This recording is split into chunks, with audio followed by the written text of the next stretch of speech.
I overheard my husband at the hospital. He called me a cash cow and my sister laughed. I stayed silent, but now I know the truth. How I handle this shocking betrayal from the two people I trusted most. Crystal Johnson sat at her desk, her gaze fixed on the fertility clinic bill sprawled across her planner. The stunning skyline view from her Chicago high-rise office did nothing to lift the weight pressing down on her. "Here we go again," she murmured, rubbing her forehead with a weary sigh. As a fashion buyer, Crystal was expected to maintain an air of effortless perfection, but inside she felt anything but. Her eyes wandered to the wedding photo perched beside her computer. A picture-perfect moment frozen in time, her and Brian smiles wide and hopeful.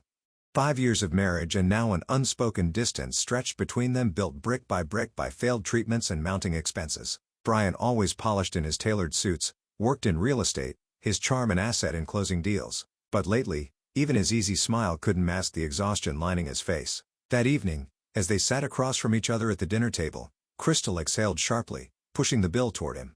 "The cost just went up again," she said. Brian paused, setting down his chopsticks before reaching for the wine bottle. He poured a generous glass, swirling the deep red liquid as if searching for the right words. "Insurance isn't covering as much anymore," she continued. He took a sip, then met her eyes with a practiced reassurance. "It's okay," he said, his voice smooth but distant. "We'll manage. Work's been good," Brian said, locking eyes with Crystal. But something about his expression didn't sit right with her, like he was holding something back. "Yeah?" she asked, tilting her head. "Funny, our joint account's been shrinking lately." Brian barely hesitated. "Just business expenses," he said smoothly. "Had to put some money up front to lock in a few big deals. Nothing to worry about." Crystal was about to push further when her phone buzzed. Vanessa. Her sister's name lit up the screen. "Hey, can you talk?" Vanessa's voice trembled with excitement. Crystal frowned. "What's going on?" She shot Brian a look before stepping into the kitchen. "You're not going to believe this," Vanessa said, lowering her voice. "I'm pregnant." Crystal gripped the counter, her breath catching in her throat.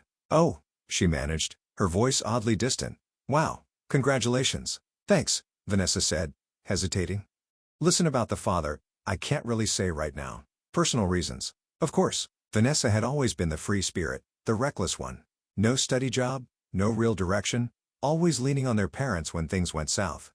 Meanwhile, Crystal had spent her whole life being the responsible one, doing everything right, carrying the weight of expectations Vanessa had effortlessly shrugged off. "You told Mom and Dad yet?" Crystal asked, forcing her voice to stay even.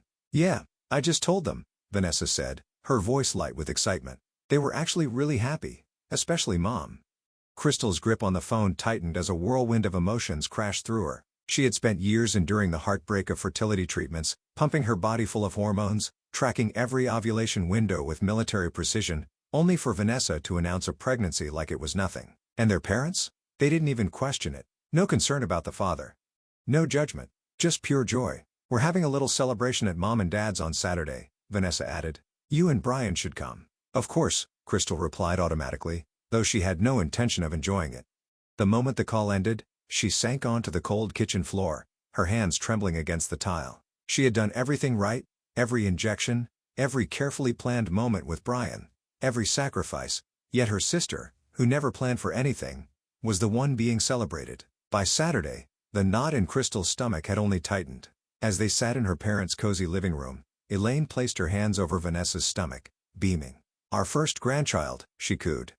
Walter, normally stern and reserved, smiled warmly, a kind of pride Crystal had never seen from him.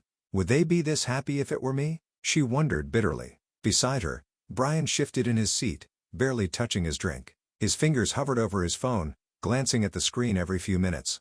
Twice he excused himself to step outside. "It's just work," he said when he returned, flashing a quick smile, but Crystal wasn't convinced. A strange feeling crept over her, one she couldn't quite shake. That night after they got home, Crystal pulled up their joint bank account on her phone. The balance had dipped again. Another hefty withdrawal. Brian's so-called business expenses were becoming more frequent, the numbers too high to ignore.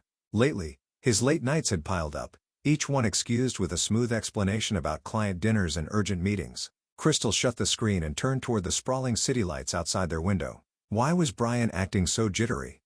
Why were her parents so overjoyed about Vanessa's pregnancy when they had barely acknowledged her struggles? And why did it seem like the harder she fought for happiness, the further it slipped away? The phone jolted her awake in the middle of the night.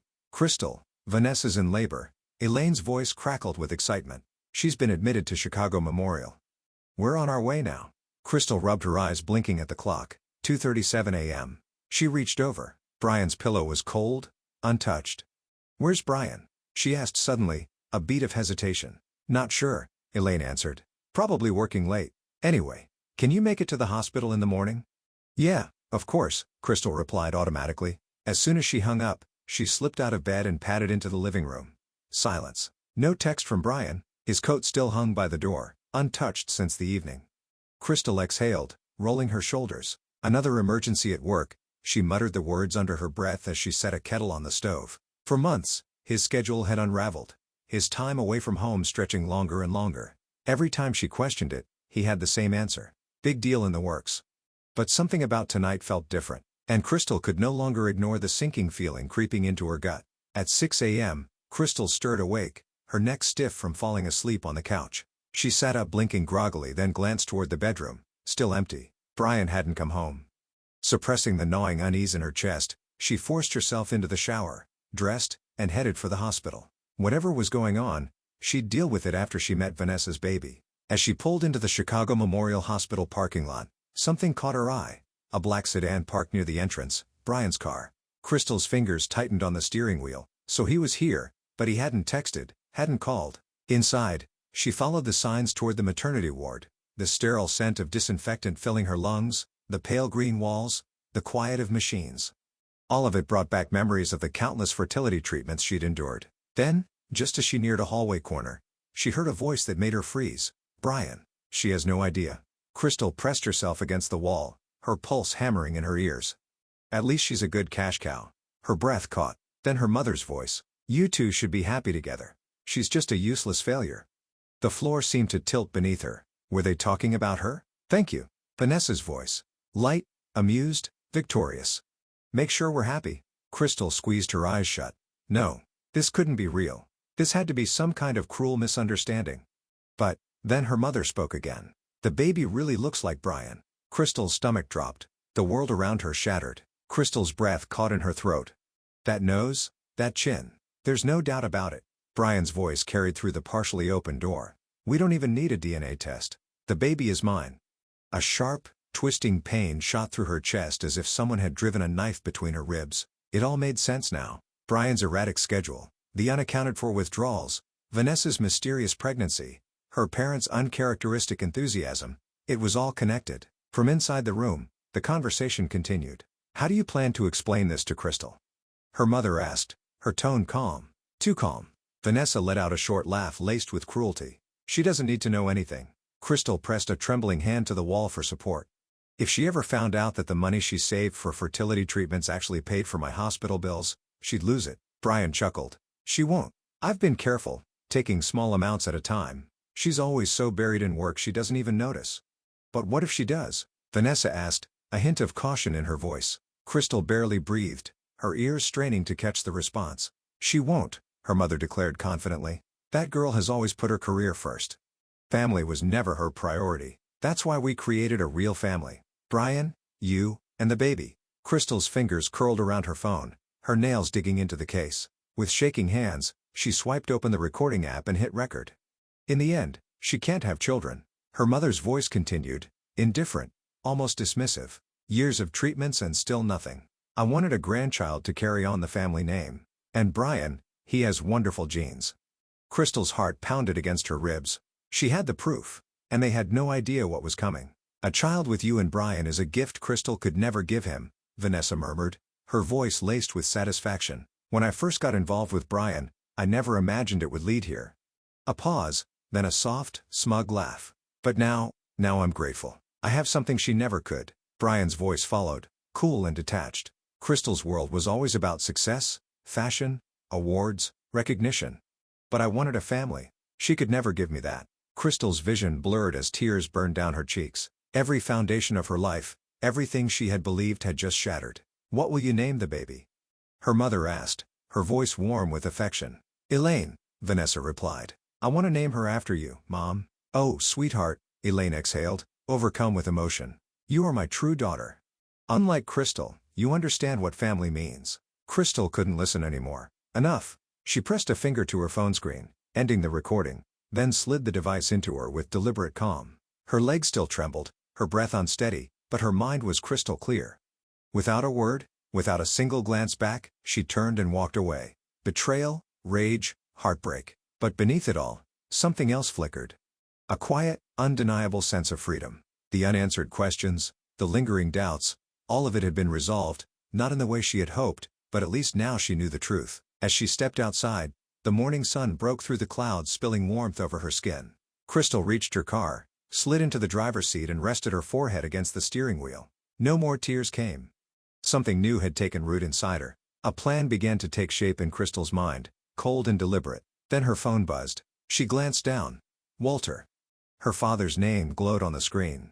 Crystal, where are you? We're all waiting. Vanessa had the baby. It's a girl. Crystal exhaled slowly before answering. Sorry, Dad. Something urgent came up at work. I won't be able to make it today. A beat of silence. Then his voice hardened with disbelief. Are you serious? At a time like this, is work really more important than family? Crystal smiled, though there was no warmth in it. Yes, Dad, sometimes it is. Especially when family isn't really family. What the hell does that mean? She ended the call. Sliding her keys into the ignition, she adjusted the rearview mirror. For the first time in years, she saw herself clearly, and the woman staring back at her wasn't broken.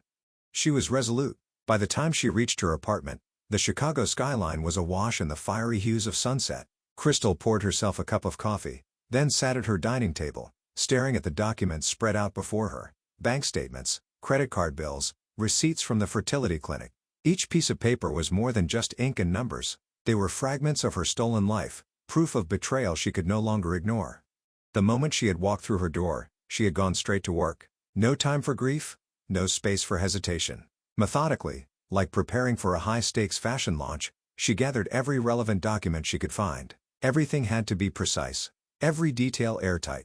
Facts, not emotions, she whispered to herself. Pressing play on the recording, she let their voices fill the room once more, dissecting every word, noting every damning revelation, Brian and Vanessa's affair, her mother's calculated deception, the siphoning of her own money, and the cruelest truth of all, the fertility treatments she had desperately undergone had, in the end, paid for her sister's baby. Crystal's phone vibrated on the table. A message from Brian, working late, might not make it home tonight. Love you.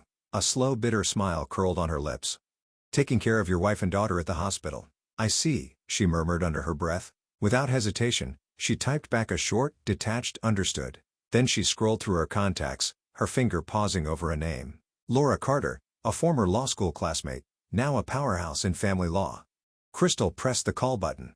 Laura, it's me. I need to talk urgently. Can we meet today? Less than an hour later, a firm knock sounded at her apartment door. Laura stepped inside, her lawyer's mind already at work as she scanned the documents Crystal laid before her. Bank statements, credit card transactions, fertility clinic receipts. Then Crystal hit play on the recording. As Brian's laughter and her mother's callous words filled the room, Laura's expression hardened. This is outrageous, she muttered. Legally, you're in a strong position. This isn't just infidelity. It's financial misconduct. Given the way they misuse your joint funds, this could even be considered fraud. Crystal leaned forward, her voice calm but firm.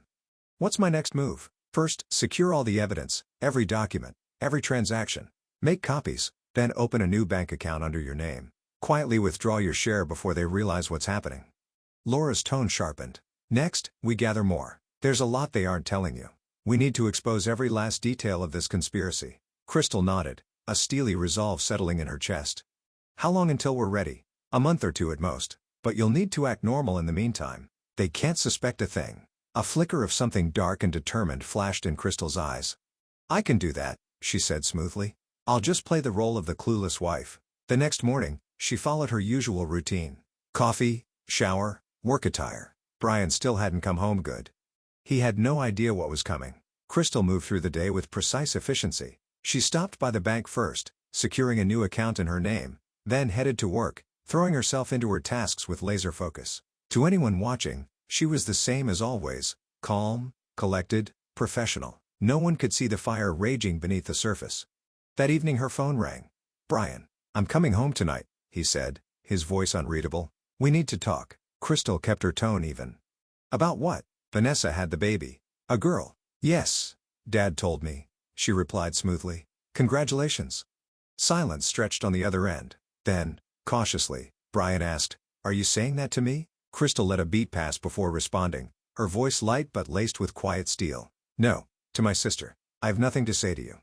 A pause. Then, as if grasping for normalcy, Brian cleared his throat. "Ah, right.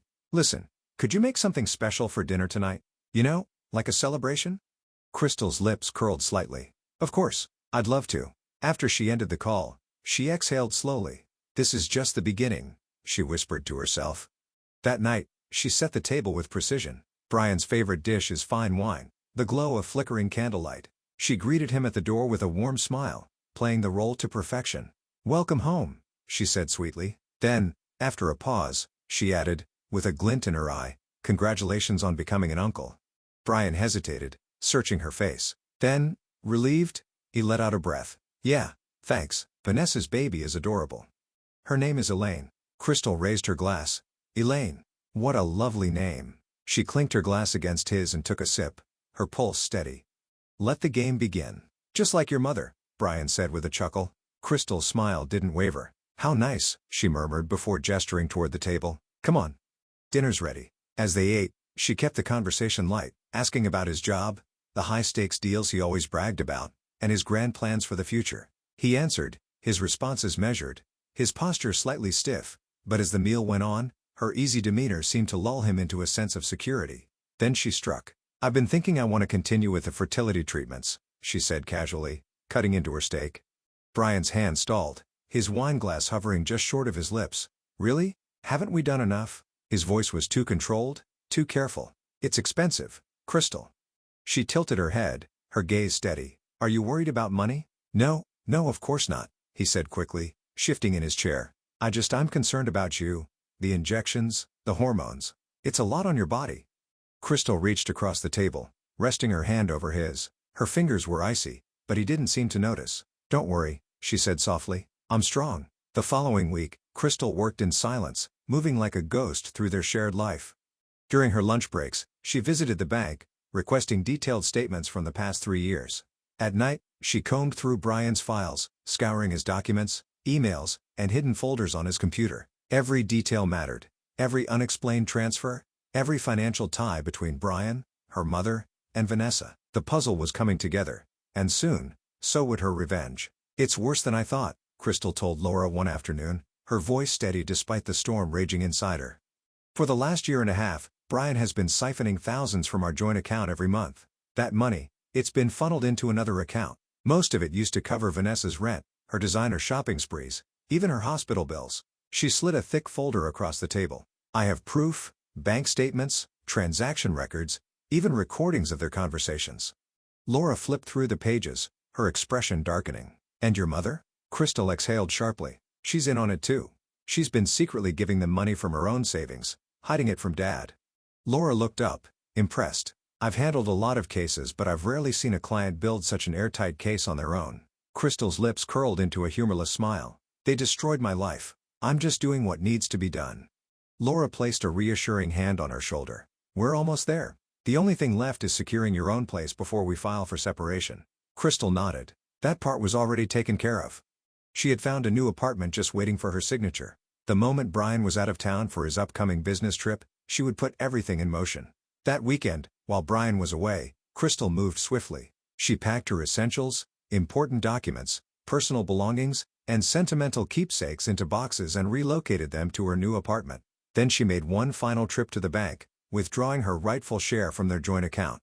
Her lawyer had already prepared the divorce papers. All that was left was to strike. But one last thought lingered in her mind. Yeah, Walter had always been a stern but fair man.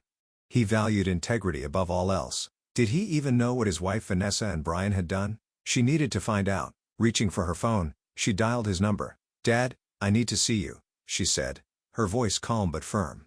"It's important and it's personal. Can you keep this from Mom?" Crystal's voice was steady, but beneath it lay something unshakable. On the other end of the line, Walter hesitated. "What's going on?" Concern laced his tone. "Can we meet tomorrow morning while Mom's at church?" The next morning, Walter was already seated at a quiet cafe downtown when Crystal arrived. She placed a thick folder on the table between them, her movements deliberate, her expression unreadable. Then, in a calm yet unwavering voice, she laid it all out. Brian and Vanessa's betrayal, her mother's silent complicity, the money siphoned from her fertility treatments to fund Vanessa's lavish lifestyle. As she spoke, Walter's face went pale. His hands curled into fists, then trembled as he unclenched them. His jaw tightened, eyes flashing with barely contained fury. "Unbelievable," he muttered, voice rough with emotion. "Elaine doing something like this. My own wife." Crystal studied him. "You really didn't know?" His gaze snapped to hers, sharp with indignation. "Of course not." His voice rose then lowered again. "I thought I was helping Vanessa get on her feet, giving her money so she could be independent. And when I asked about the father, she brushed it off, told me it was complicated. I never imagined Brian." Crystal pulled out her phone. "It's all here." She pressed play. Walter listened. The words cut through him like a blade, leaving him motionless. When the recording ended, he let out a slow, shuddering breath and buried his face in his hands. "I should have seen it," he murmured. "I should have known." Crystal reached across the table, her fingers light but firm over his. "They deceived both of us, Dad. This isn't your fault." Walter exhaled sharply. "What are you gonna do?" "Everything is already in motion," Crystal replied. "The divorce, the financial recovery, I'm taking back what's mine." For a long moment, Walter was silent. Then finally, he gave a slow, resolute nod. "I'm with you." His voice carried the weight of a decision made. "Whatever you need, I'm here." A genuine smile touched Crystal's lips. "That's all I need, Dad. Just your support." She hesitated before adding,